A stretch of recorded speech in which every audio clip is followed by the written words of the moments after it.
আসসালামু আলাইকুম প্রিয় শিক্ষার্থী বন্ধুরা তোমাদের নতুন গ্রেডিং সিস্টেম কিন্তু প্রকাশিত হয়ে গেল।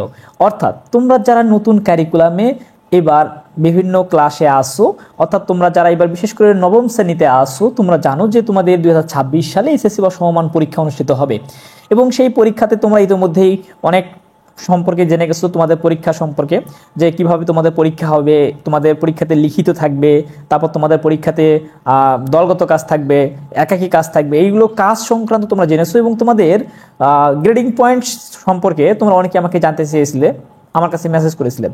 তো বন্ধুরা দেখো, তোমাদের গ্রেডিং সিস্টেমটা কিন্তু প্রকাশিত হয়ে গেল। অর্থাৎ এখন যেমন গ্রেডিং সিস্টেম আছে A+ বা যেটাকে আমরা GPA 5 বলি, হ্যাঁ তোমাদের বেলায় কিন্তু এরকম A+ বা GPA 5 থাকবে না, থাকবে কি, থাকবে হচ্ছে অনন্য। অর্থাৎ তোমাকে অনন্য প্রকাশনা করতেছে বা অনন্য বলতেছে। অনন্য মানে হচ্ছে যার সঙ্গে কোনো তুলনা হয় না, অর্থাৎ সবচেয়ে ভালো বুঝাইতে অনন্য থাকবে। এরপরে দেখো বন্ধুরা, যদি A গ্রেড হয় অর্থাৎ 4.00 যদি হয় তাহলে কি অর্জনমুখী, অর্থাৎ তুমি আসলে অর্জন করতেছো এবং আরও সামনে কিছু করতে পারবে, এইটা বোঝাচ্ছে। এরপর দেখো, যদি তোমাদের A- হয় অর্থাৎ মার্ক যদি 60 থেকে 69-এর মধ্যে থাকে তাহলে হবে কি, গ্রেডিং সিস্টেমটা হবে কি অগ্রগামী।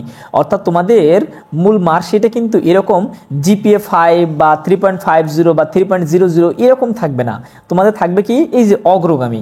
এরপরে ধরো 50 থেকে 59 পর্যন্ত যেটা B গ্রেড ছিল এর আগে, সেটাতে তোমাদের থাকবে কি সক্রিয়। এরপরে 40 থেকে 49 অর্থাৎ যেটা C গ্রেড ছিল বা 2 পয়েন্ট ছিল সেটা এখন কি থাকবে অনুসন্ধানী।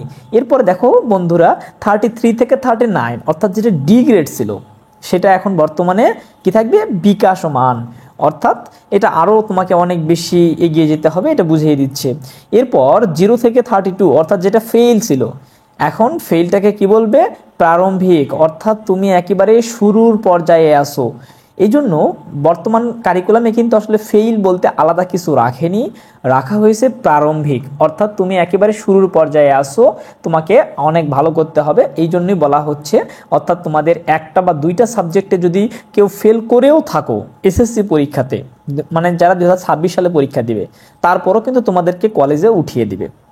তো বন্ধুরা, এটা তোমাদের নতুন কারিকুলামের গ্রেডিং সিস্টেম।